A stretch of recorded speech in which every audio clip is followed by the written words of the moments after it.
All right, I am recording the sounds outside my house today, Wednesday, December 3rd, 2025, and I'd like to remind you of the police in Stockton, California, who bought the house next to the city manager of California in order to make construction noises.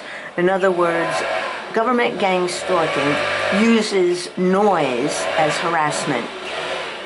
Power equipment noise is the primary mode of the harassment that they use.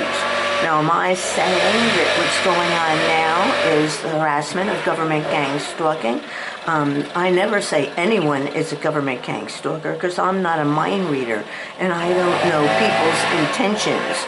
All I do is to show you what's going on outside my house.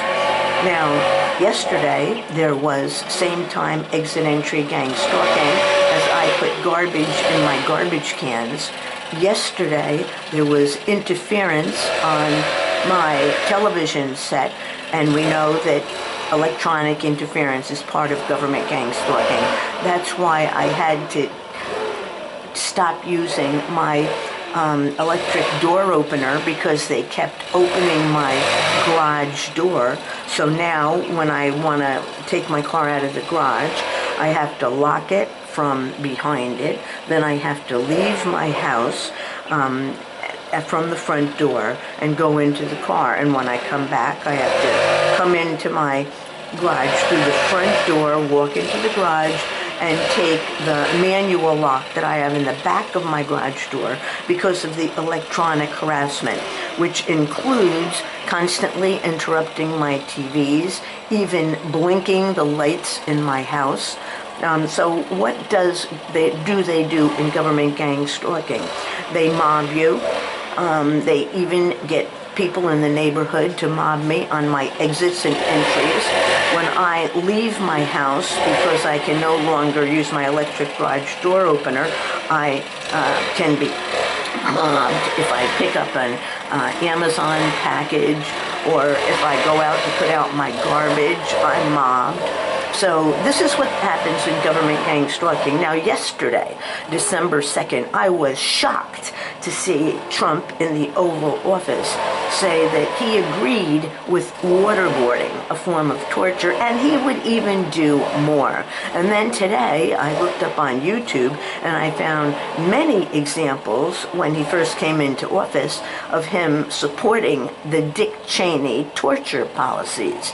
Now, they used to call what I have experienced since 2006 government gang stalking, where first responders, citizen corps, neighborhood watch groups gang stalk me and other citizens using what the FBI calls conspicuous surveillance, red cars, red trucks, wearing or carrying red. They used to call that touchless torture.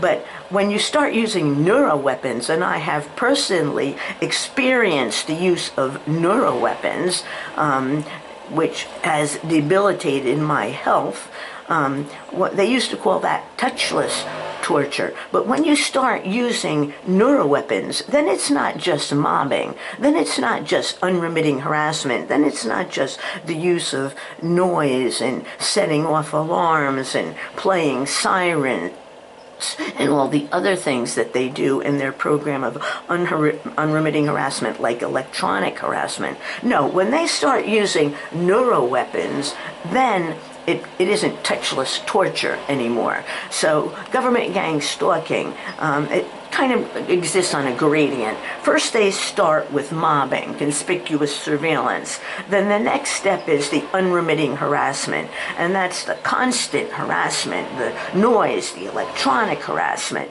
And then the next step is the use of neuroweapons. Now, it seems to me that if they are going to use neuroweapons, they have to be close to you. They can't do it from a mile away or 10 miles away. They have to be close to you. So things are getting pretty bad in my neighborhood.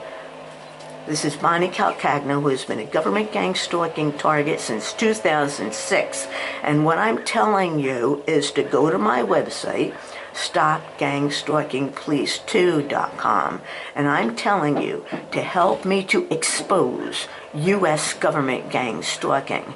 And what I'm saying is, if I ever knew that President Donald Trump is in favor of waterboarding and that he says he would even do more, I would never have voted for him. And the only reason I voted for him is he made a promise to the American people.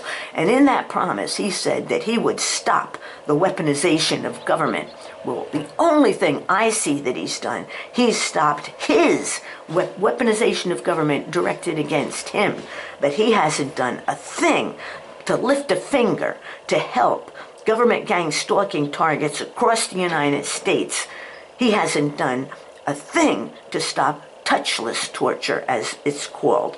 But I'm saying when they start using neuro-weapons, then it's not touchless torture.